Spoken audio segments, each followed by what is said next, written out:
Tendance, mon ami, chaque soir en ouverture de Smart Bourse, nous retrouvons Pauline Gratel qui vous apporte les infos clés du jour sur les marchés. Bonsoir Pauline. Bonsoir. Comme chaque troisième vendredi du mois, c'est une journée d'échéance pour les marchés d'actions. Oui, plusieurs produits dérivés sont arrivés à expiration durant cette séance des trois sorcières, l'occasion de faire le bilan du mois.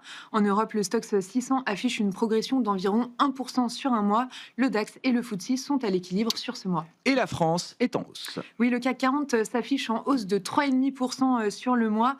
Aujourd'hui, l'indice parisien cédait 1% ce matin avant de remonter proche de ses records au-dessus de 8200 points. L'indice français a effacé ses pertes après que Donald Trump a admis que les menaces de nouveaux droits de douane à l'encontre de la Chine ne sont pas viables. Trump et Xi Jinping prévoient donc toujours de se retrouver et de se rencontrer prochainement pour discuter de différents sujets et notamment des sujets commerciaux. Qu'en est-il des indices actions aux États-Unis cet après-midi, Pauline ? Sur un mois, le S&P 500, le Nasdaq et le Dow Jones évoluent autour de l'équilibre. Aujourd'hui, les indices américains ont ouvert en léger repli avant de revenir autour de l'équilibre.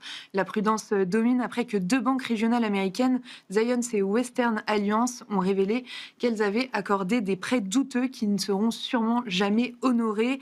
Les titres ont plongé de 10% hier, mais rebondissent aujourd'hui. Bon, et c'est tout le secteur bancaire, effectivement, qui est affecté un peu partout aux États-Unis et en Europe. Oui, en France, les banques reculent effectivement dans le sillage de ces nouvelles annonces. Société Générale plonge de plus de 5% et BNP Paribas d'environ 4% au cours de la séance. Aux États-Unis, JP Morgan, Citigroup et Wells Fargo cèdent environ 1% dans les premiers échanges à Wall Street. Toujours dans le secteur bancaire, côté résultat, cette fois, l'institution financière American Express a publié.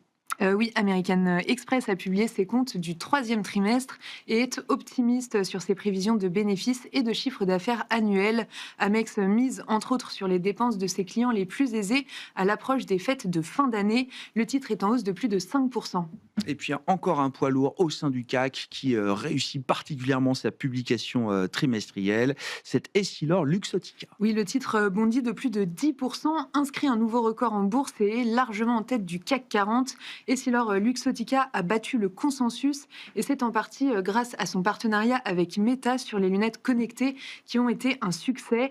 Les ventes sont à un niveau record de 7 milliards d'euros en progression de plus de 10% à taux de change constant. Hors CAC 40, dans les valeurs moyennes, on notera Virbac, dont le titre est en hausse de 10% aujourd'hui. Oui, le laboratoire pharmaceutique vétérinaire a relevé son objectif annuel de croissance du chiffre d'affaires, le passant d'une fourchette de 4 à 6%, de 5,5 jusqu'à 7,5%.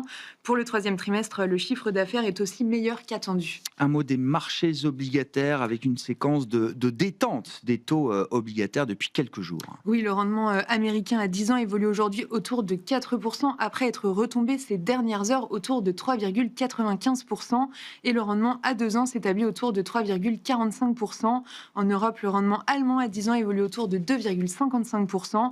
Sur le marché des changes, l'euro-dollar se traite autour de 1,17.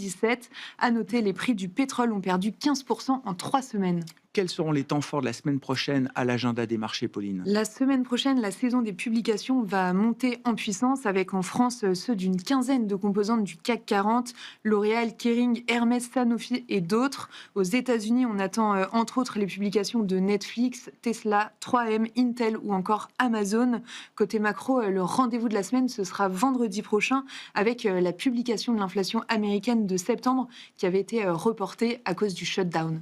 Tendance, mon ami, chaque soir, Pauline Gratel est avec nous en ouverture de Smart Bourse et vous apporte les infos clés du jour sur les marchés.